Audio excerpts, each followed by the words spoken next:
stitched right there. Yeah. The scars are fading, but Maurice Seymour continues to suffer from the memories of being viciously attacked in Washington Park. You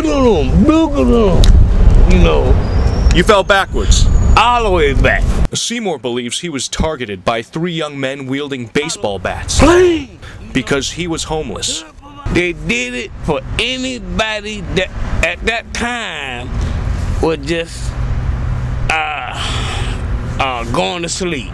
Sleeping here in the park. At that time, yes.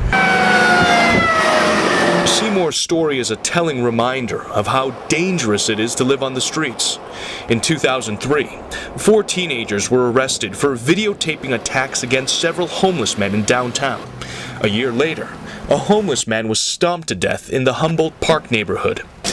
While these reports of violence against the homeless here in Chicago are rarely seen in the headlines, across the country, the National Coalition for the Homeless says last year alone, homeless attacks reached its highest levels in nearly a decade. Welcome back to another really exciting episode of Bum Hunter. The coalition says that the Bum Fights video series seen here, where homeless people are attacked He's ready to go. and degraded, There you go, good bum. is partly to blame.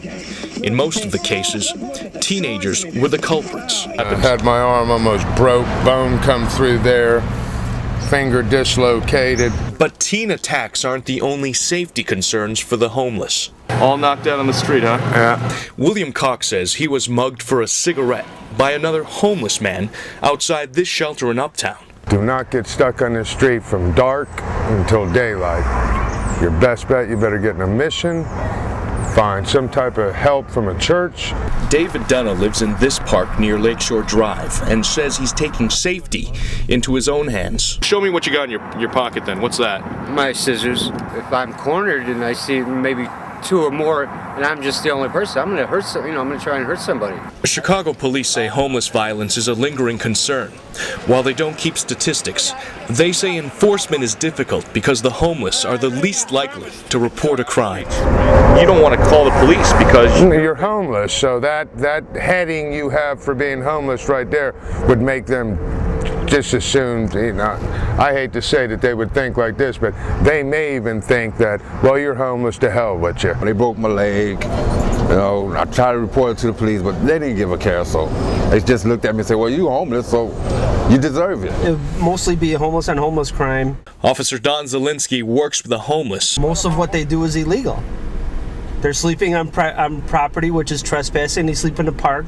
Zielinski says he doesn't discriminate, but admits it's difficult to build trust and relationships with the homeless. It usually takes months of daily or every other day contact to get them to realize that we're not out there to lock them up.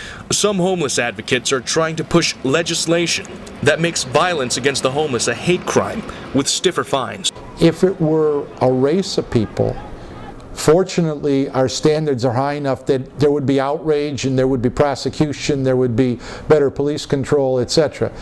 We haven't gotten to that point with the homeless population. It's real important that we give him a good scrubbing. It's best for his own good and, of course, for society.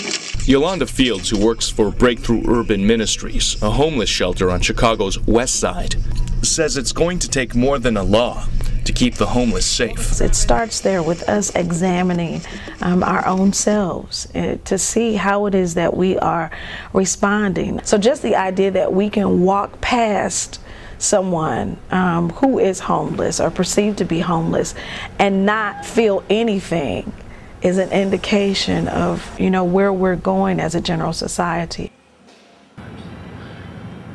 We was homeless because we had got put out of our apartment. Seymour says he's searching for permanent housing and trying to stay in shelters when there's room. Until then, his likely option is to face the dangers of the streets and those who refuse to treat the homeless as legitimate people.